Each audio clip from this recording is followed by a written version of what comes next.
I'm going to Prague tomorrow, so the pre-filming needs to happen.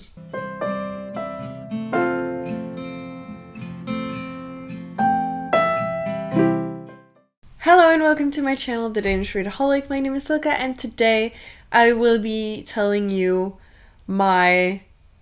Is it called top 5? It's not.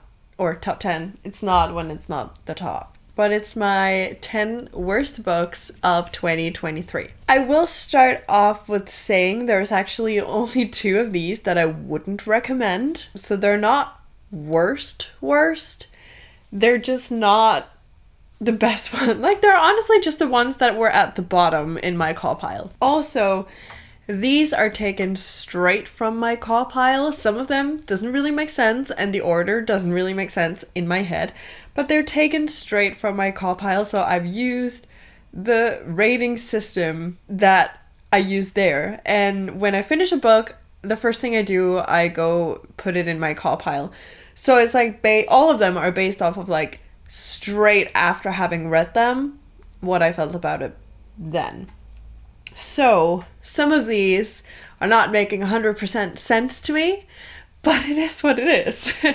And we're just gonna go with it. So since it is the worst ones, I'm starting out with the best of the worst and then moving towards the worst of the worst. And if you've seen some of my, maybe the tier ranking video or just any video where I talked about this book, I think also my 2023 wrap up, you already know which one is the worst of the worst. But we're starting off with the best of the best at number 10. We have, did I say the best of the best? I meant the best of the worst. We have Midnight in Everwood by M.A. Kusnia.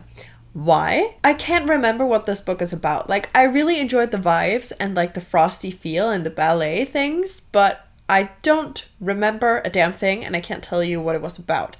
I felt like it was a little bit too confusing to me, and the switch between the real world and this magical realm was a little bit too harsh. Like, I was wondering how the fuck she got there.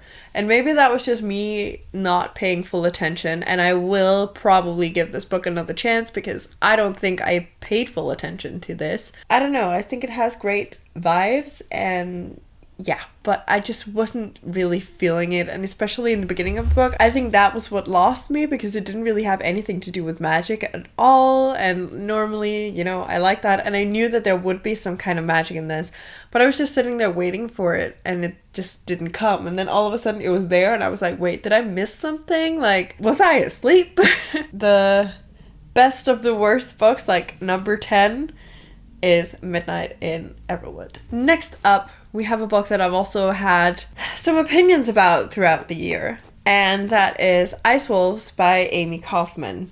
This is one of the books where I'm like, this should have actually been higher on this list, like it shouldn't have been 9th, but it is, and as I said, it's based on like the ranking I did when I did the books, like the out of 10, and then with all the decimals and stuff, so I think it should be fairly accurate, but I just happen to disagree. But we're going off of Cowpile rankings. So we have Ice Wolves. I didn't like this book. I'm not going to continue the series, and I'm probably going to give this away at some point.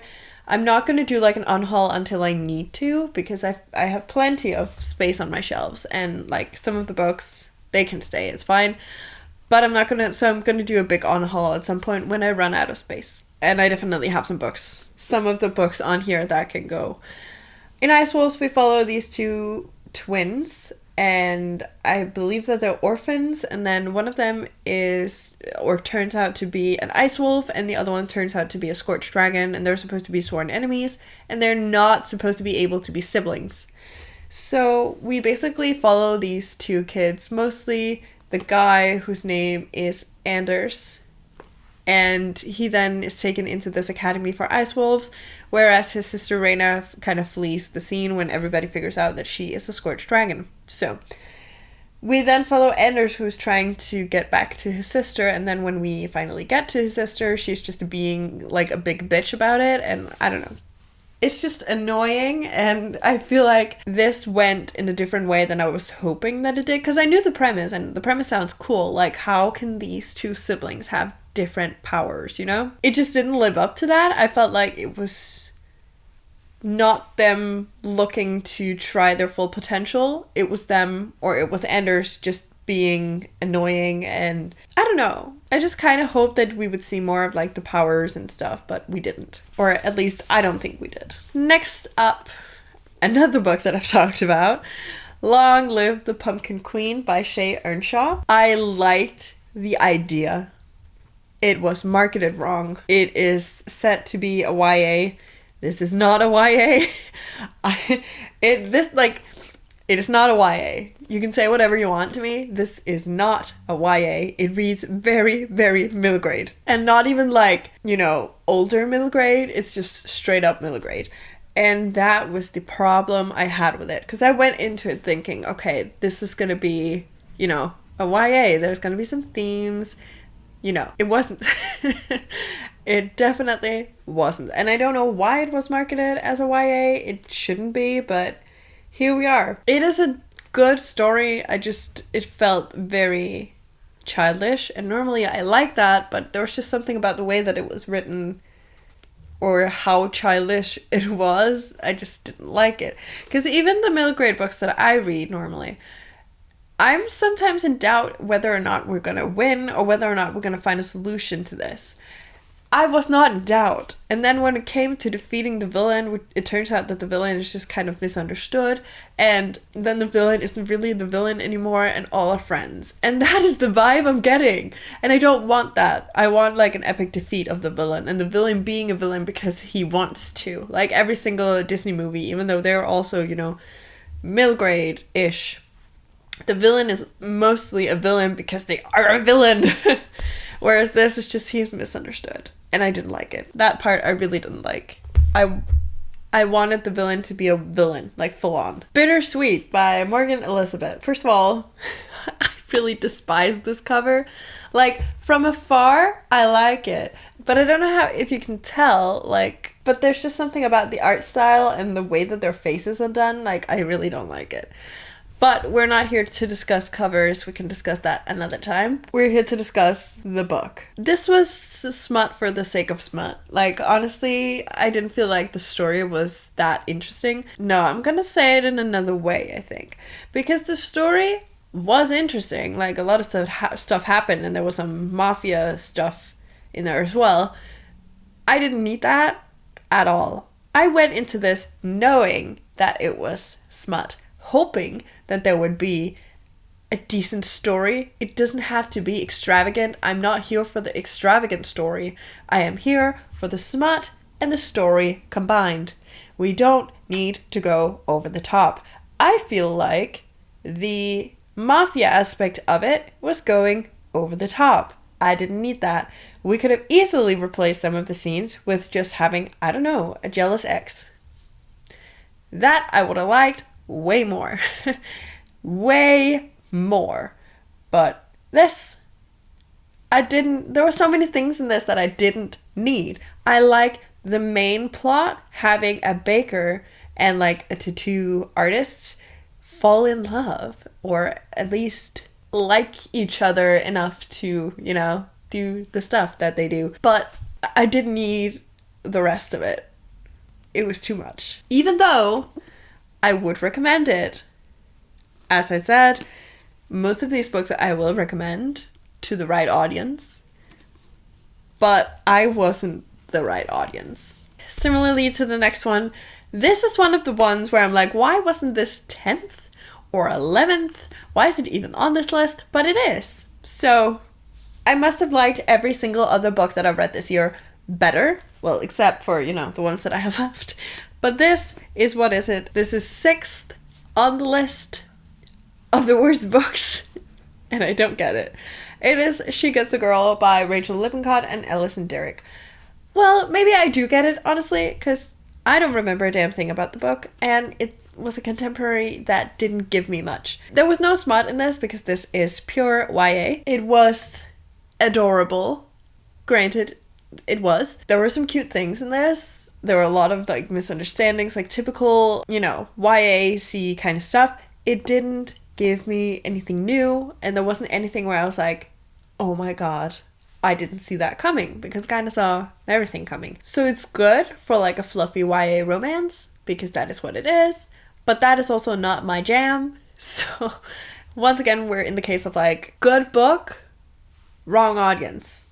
I'm the wrong audience for this. However, I am excited for the other books by Rachel Lippincott that I have. I think I only have one left that I haven't read, and that's The Lucky List. And I'm still excited for that, despite not loving this, but I also, like, I absolutely love 5 Feet Apart. The next one, I think I made a mistake when I talked about it in my wrap-up, because I said I had given it 4 stars. That's a lie! I gave it 3 stars, but the first time I read it, it's a reread, I must have given it 2 stars then, because I know that I bumped it up a star. So, but it's still not one of my favorites, as you can see from it being 5th in this video.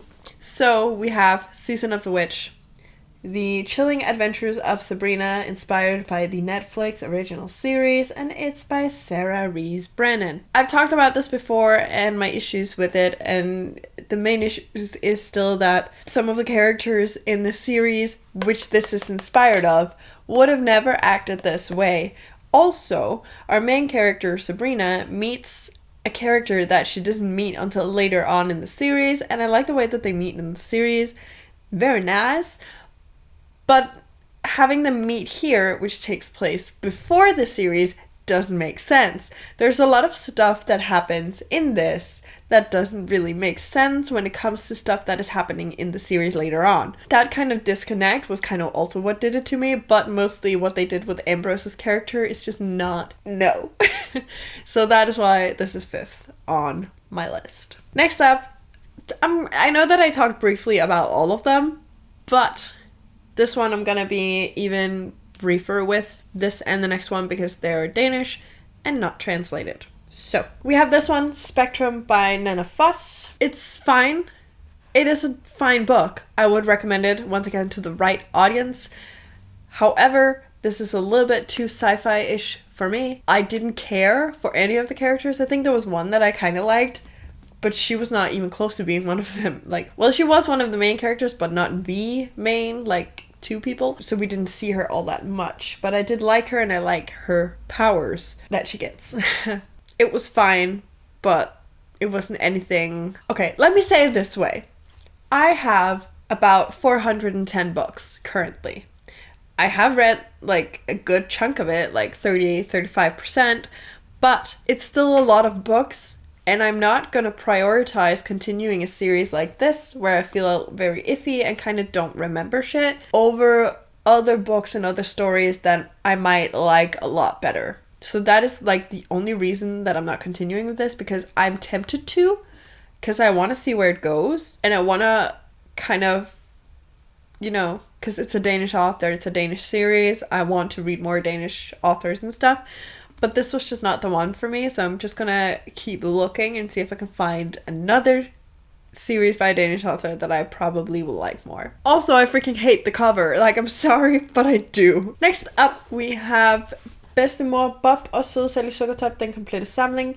Bedstemor Bob, that's a name. Granny Bob. And Sweet Sally Sugartop. Very roughly translated.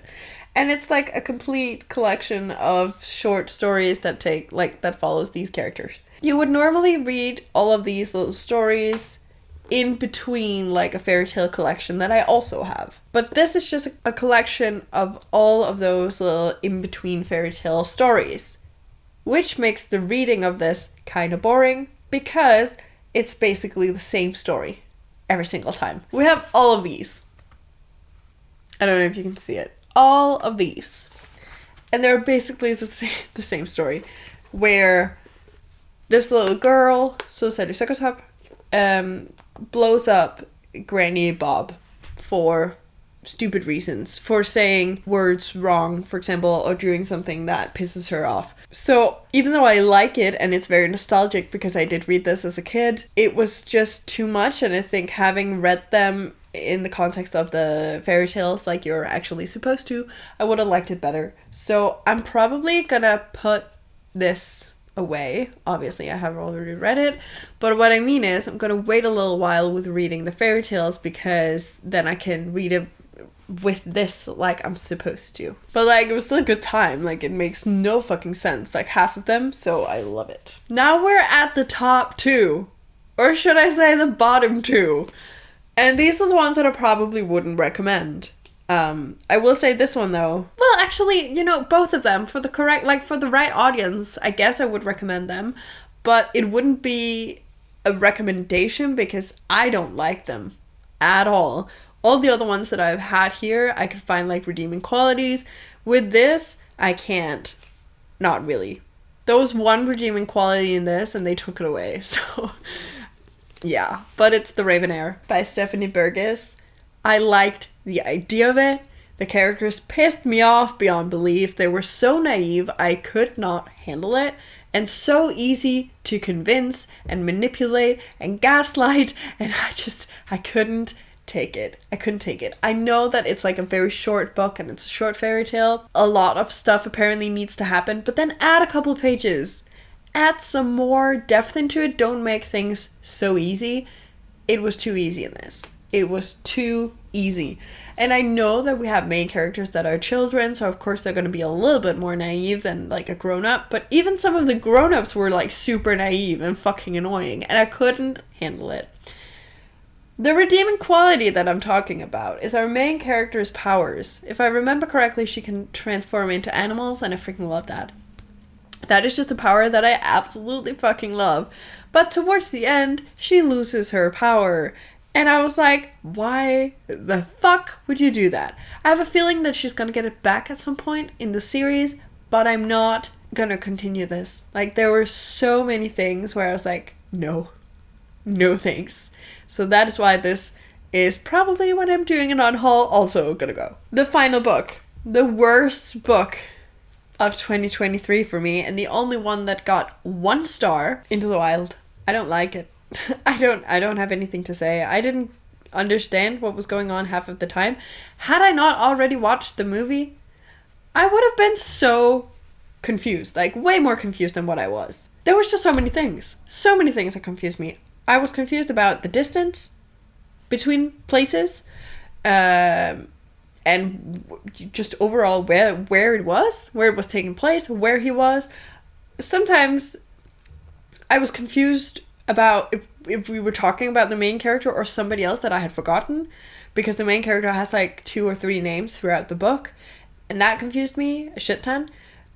And then I think it's going back and forth in time, so we follow what is happening now, and then we follow what happened when he started his journey. So we're going back and forth. That also confused me. We are talking about so many different people that have names. Obviously, I'll have names, but it's a lot of people with names. It would have been easier for me to follow along if only like the ones that were really important to the story and the ones where it was important that we remembered who they were. If they were the only ones that had like names, like first and middle and last names, but everybody had that. And that confused me even more, because you would be talking about a person and then many chapters later that person would reappear, and I was like, who the fuck were you? And they don't really give you an indicator as to who it was. Like, they don't give you like, oh yeah, by the way. And I needed that a lot. I couldn't follow along, and maybe I'm just too stupid to understand this book, but I did not like it. And I was like, it's short. I thought I was gonna breeze through it, but it was just not for me. Thank you so much for watching. Please leave a comment telling me what your worst book of 2023 was. Not that I'm gonna read it, but more so that I can stay away from it. If you just want to let me know that you're here but don't know what to comment, you can always leave a green heart. If you like this video, please hit the like icon, and if you want to see more of my bookish content, please consider hitting that subscribe button. It will mean the world to me. And until I see you next time, bye!